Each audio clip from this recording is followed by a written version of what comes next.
Welcome to the Yaka Digital Network. We tend to view sports as a pure meritocracy. You step onto the field, the whistle blows, and the player with the most speed, strength, and raw talent wins. But let's look at the starting line.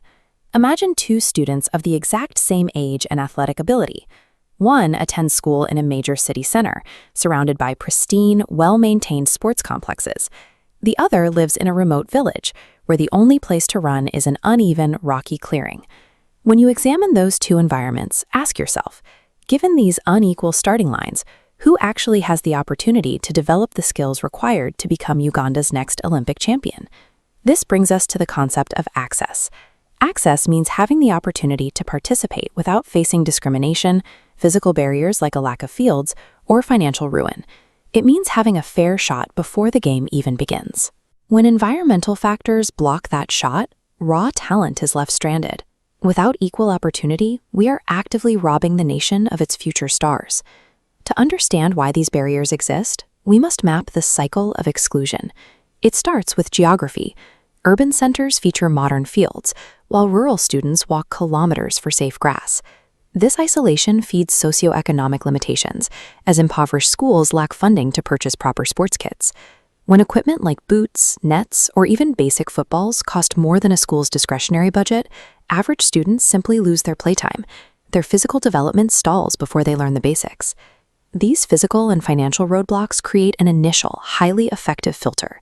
They ensure that vast portions of the population are excluded from competition entirely based on their zip code and family income. Beyond the visible hurdles of money and distance, students often crash into invisible walls.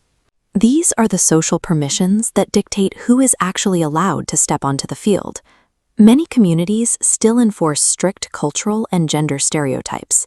High-intensity contact sports are incorrectly labeled as strictly masculine, while aesthetic sports are deemed feminine. This actively discourages young girls from participating, regardless of their actual athletic potential. These cultural norms are backed by institutional apathy.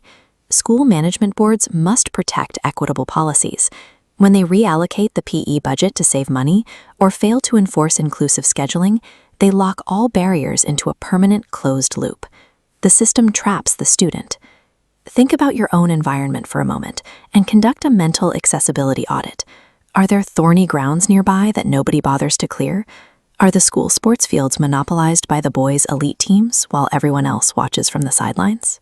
Because these barriers compound on one another, we cannot fix the problem by simply donating a box of footballs. Dismantling this cycle requires systemic, deliberate change. That systemic change doesn't necessarily require massive government grants.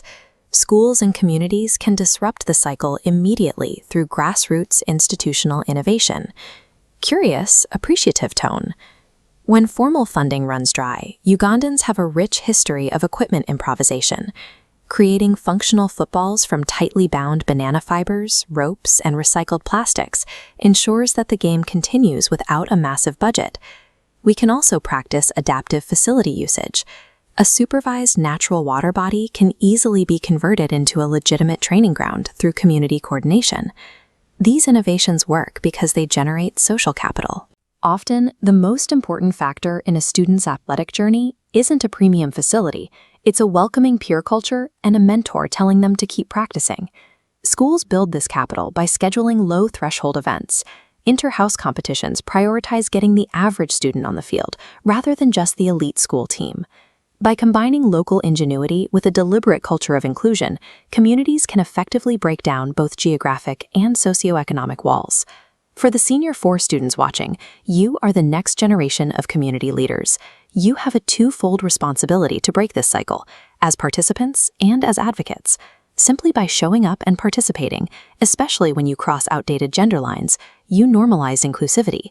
You prove to younger students that the field belongs to everyone. You also have the power to advocate. Use your physical education syllabus to petition your head teachers and demand equitable sports budgets to protect your time to play. Access to sports is a basic human right. It is not a privilege reserved for the wealthy or the urban elite. You have the tools to tear down these walls and build a more athletic, equitable Uganda. Thank you for learning with the Yaka Digital Network. For more resources, visit yaka.cc.